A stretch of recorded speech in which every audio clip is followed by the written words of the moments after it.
revolution will be televised. And the pollution from the ocean, now with devotion, push peace and keep it in motion.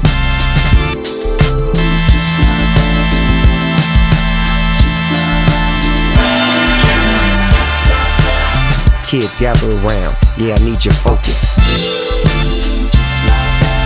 I know it seems like the world is so hopeless.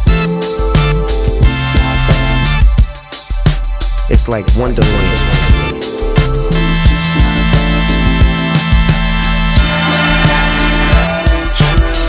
Teach. Welcome to the world of the plastic beach. Yeah. Welcome to the world of the plastic beach. Our discussion of environmental policy today will be linked with our next topic, economic policy.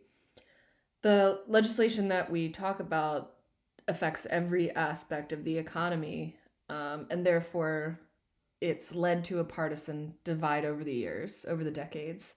Pretty much since the 1960s and 1970s, there's been a wave of environmental activism. Many people learned of the dangers of pesticides in the 60s through the book Silent Spring by Rachel Carson, and a series of catastrophic environmental events like a river catching on fire in Ohio led people to pay more attention to what was going on around them. The first Earth Day was in 1970, following the National Environmental Policy Act. This is a CBS News special. Earth Day, a question of survival.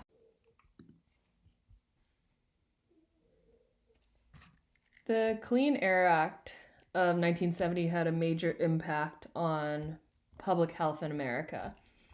The emissions from production in America from our industrial hubs have been growing. People estimate that we could potentially have had the same air quality as Beijing had we let it go. The Clean Air Act is administered by the Environmental Protection Agency, and its main goals were to protect the ozone and contribute to public health. There is a Clean Air Act of 1990 that was attempting to regulate pollutants in the air further. One of the programs that stands out from this legislation is the cap and trade program. Many people look to cap and trade today as a solution for carbon emissions and greenhouse gases. However, there's never been national legislation to allow for this. It was passed by the House but didn't make it through the Senate. So it did work for acid rain and smog, and what cap and trade would do, if you look at the picture here, it gives everyone an allowance of pollutants. In this case, it would be carbon emissions from their factories. And if you don't use up all of your emissions, you can sell them to another company. So it would give incentives for people to, cut their emissions by introducing environmentally friendly practices. In 1992, they measured this amount of melting in Greenland. 10 years later, this is what happened. And here's the melting from 2005. Tony Blair's scientific advisor has said that because of what's happening in Greenland right now, the maps of the world will have to be redrawn. If Greenland broke up and melted, or if half of Greenland and half of West Antarctica broke up and melted, this is what would happen to the sea level in Florida.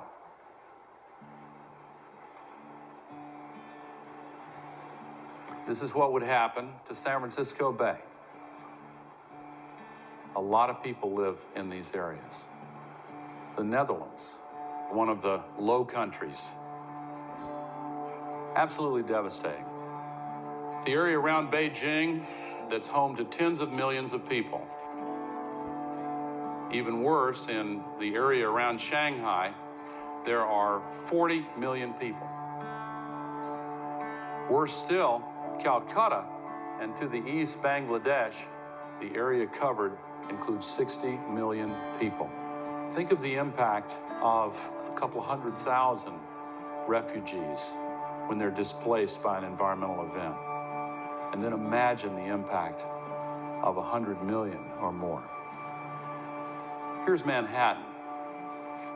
This is the World Trade Center memorial site. And after the horrible events of 9/11, we said never again. But this is what would happen to Manhattan.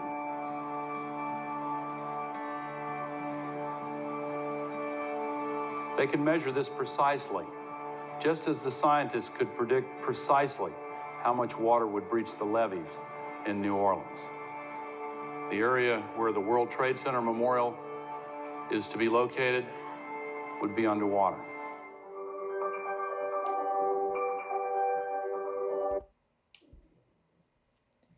As you can see, sea level rise is a result of climate change and could possibly be curbed by the legislation to combat carbon emissions.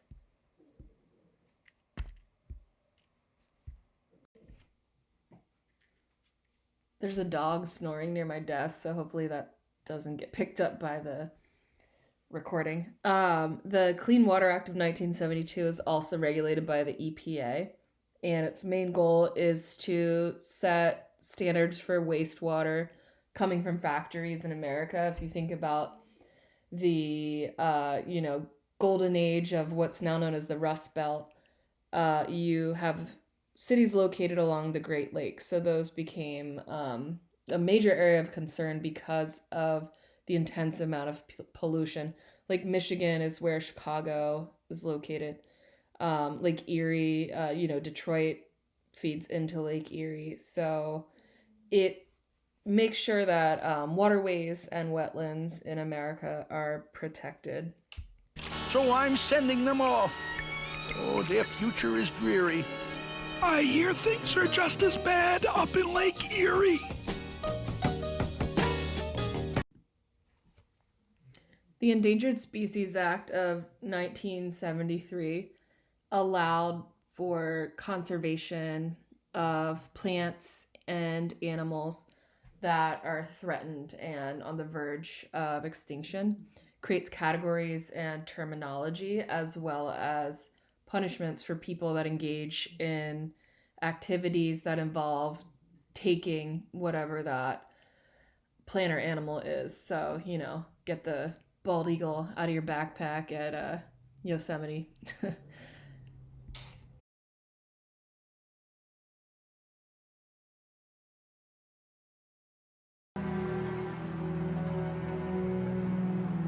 This is the other big challenge, the second largest contributor to greenhouse gases.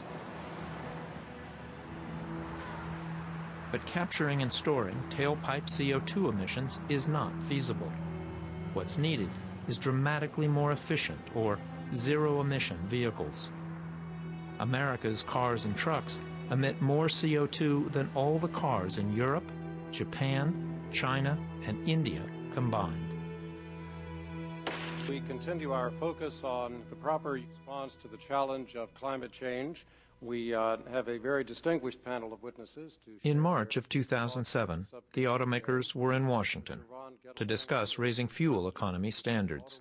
Congress has been trying for years. I think the way we're going to achieve this is maybe thinking differently than how we've thought about it in the past, to start to think outside the box, and it just seems to me that there have been many attempts over the years to force improvements in fuel economy in this country, and the most notable is in the late 70s after the Mideast oil crisis. When the CAFE law was passed in the 1970s, the goal was to reduce our dependence on foreign oil. And the history is that that attempt early on worked. When those rules came into effect, the average fuel economy of the U.S. fleet was about 20 miles per gallon. And by the mid-80s, early to mid-80s, it had gone up to about 25 or so. That was quite a significant step in a few years. But ever since then, fuel economy, or CAFE standards, as they are known, have remained frozen. Car companies and auto worker unions have always fought them. They insist they never were effective. Yes, sir.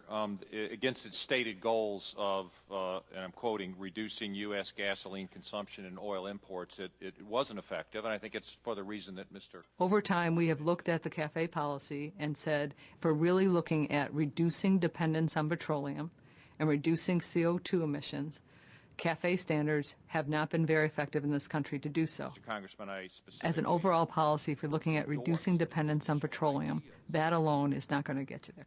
Mr. Mullally, you said that CAFE was not a success.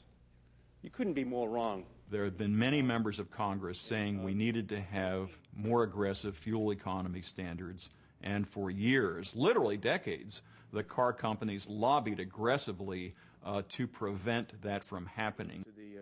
The man the car companies routinely turn to is Democrat John Dingell of Michigan. Third, I understand that a statutory increase in fuel economy standards may have unintended consequences in the marketplace. Over the years, Dingell has fought virtually every regulation, from seatbelts and airbags to tailpipe emissions and fuel efficiency standards. Why has it taken us so long to increase fuel efficiency standards in the U.S.? There have been some small changes on both trucks and automobiles, but the basic problem has been the absence of technology. Critics say that elected officials like yourself are too beholden to large corporate interests to really get anything done. I disagree with that. I'm not too beholden to anybody except the 800,000 people that live in the 15th district. I'm their man in Washington. It's my job to look after them and to see that they do well.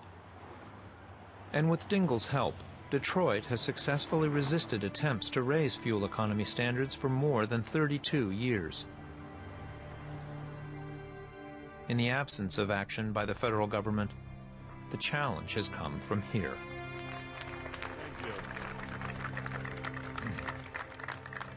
You know, when I became governor of the great state of California, I promised that I would protect California's environment. Governor Arnold Schwarzenegger has pledged to raise fuel economy in California to 42.5 miles per gallon and is removing 20,000 old dirty gas guzzlers from the roads every year. Let's crush the car, terminate the waste, and have cleaner air and breathe easier. Ultimately, he's pledged to cut California's greenhouse gas emissions from all sources by 90% by mid-century.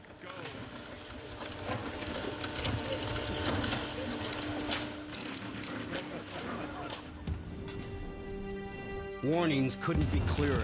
This is the hottest summer on record. Forest fires in the west, fueled by global warming, can be seen from outer space. Schwarzenegger embraced California's Global Warming Solutions Act, introduced to the state legislature in 2006.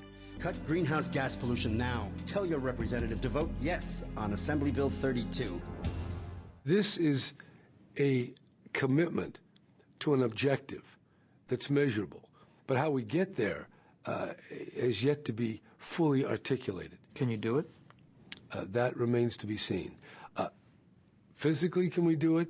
Yes. Psychologically, politically, spiritually, that has to remain an open question. The bill put Schwarzenegger on a collision course with Detroit, where a billboard depicted the governor as their enemy. But California has a long history of demanding and getting cleaner cars. Back in the 70s, under pressure from the state, automakers were forced to address California's smog problem. Over the years, officials came to expect that the automakers would eventually cooperate. The auto business has always had a love-hate relationship with California. Obviously, they love the fact that we're the biggest car market on earth. They hate the fact that we try to regulate what comes out of their tailpipes. But overall, we've had a very cooperative relationship. And frankly, I was taken aback when I found out that the industry was not only not prepared to be cooperative, but that they were determined to fight us in every possible arena. The stakes were very high. 18 other states were lining up to adopt the California standards. But to make it law, California needed a ruling from the EPA to allow them to set stricter fuel economy standards than the federal government. we still have to go to the Bush administration to get what's called a waiver from the Clean Air Act to go ahead and implement those regulations. And the car companies have lobbied strenuously, successfully, with the Bush administration to prevent us from doing that. They lobbied not only the EPA, but they lobbied Congress, they lobbied the White House, they lobbied the Transportation Department. The U.S. Transportation Department was caught red-handed actually trying to line up members of Congress to lobby the EPA. Internal Department of Transportation documents show that more than 70 congressmen and governors were called by department officials and warned that an EPA waiver could have significant impacts on the car industry. On Capitol Hill, Congressman Dingell proposed a law to make California's waiver request illegal. There were also several key visits to the White House by car company executives. This was all-out war by the car industry against California. In December 2007, the EPA denied California's waiver. Have you been denied a waiver before? This is the first time that California has ever been denied a waiver under the Clean Air Act. The Bush White House, and I presume the president himself, gave the direction to the Environmental Protection Agency, don't do it. And that's resulted in us having to take the Bush administration to court because they're withholding that waiver in violation of the Clean Air Act. So you've sued them to get them to act? Correct. And nothing? So far, nobody's home, which somewhat exemplifies the Bush administration. We wanted to talk to someone in the White House about why the administration blocked action and about the extent of lobbying by the car companies. They refused to offer an interview. The mission of the EPA is to protect... And when California Senator Barbara Boxer demanded to see internal EPA memos, she was thwarted. This is what they did to us. They put this white tape over the documents, and staff had to stand here. It's just unbelievable. EPA Administrator Stephen Johnson was called before the committee and scolded. This isn't classified information, colleagues. This is information that people deserve to have. Now, I want to show you what your staff said. Boxer focused on the advice Johnson had received from his staff. And we're going to share that information with the American people. You said... Among the memos uncovered by the committee was this one. Notes from the EPA's Director of Transportation and Air Quality as she prepared talking points for a meeting with Johnson. The eyes of the world are on you, it reads. The stakes are huge. If you deny this waiver, I fear the credibility of the agency will be irreparably damaged. The professionals at the EPA have been solid on all the things, all of the environmental issues. They've come down on the right side. But this administrator has just walked away from them and walked into the arms of the White House, walked into the arms of the special interests. It's just really very, very sad. First of all, the staff presented me with a range of options. Yeah. And Johnson said he took everybody's view into consideration. Certainly people within the administration had their view, but ultimately came to me in making a decision and a judgment call on my part, and I made that decision. Johnson himself initially was in favor of granting the waiver. What's the evidence of that? Well, we've heard anecdotal evidence for sure from people within the EPA that he was going to do that. We know that the White House was heavily involved in the final decision. We know this because the White House has invoked executive privilege and has refused to disclose a lot of the documents about what went on in the White House in its interactions with Johnson. It's not known exactly what went on in the White House, but just before the waiver was denied, on Capitol Hill, Congressman Dingell brokered a compromise. Congress would raise fuel economy standards, but by considerably less than California had requested. The California standards were going to be considerably tougher than the standards being considered by Congress. Once Congress passed its bill, the car companies lined up behind it. The White House then told the EPA, stand down. You're to do nothing. Had the California standards been adopted by all 50 states, they would have reduced greenhouse gas emissions 40% over the more moderate standards adopted by Congress.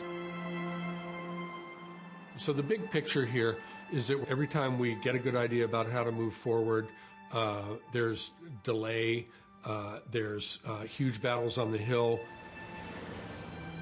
The lobbyists come in and get a compromise that's a victory for the old Washington way of doing things and a defeat for the kind of new way that we need to begin doing things if we're going to solve this problem.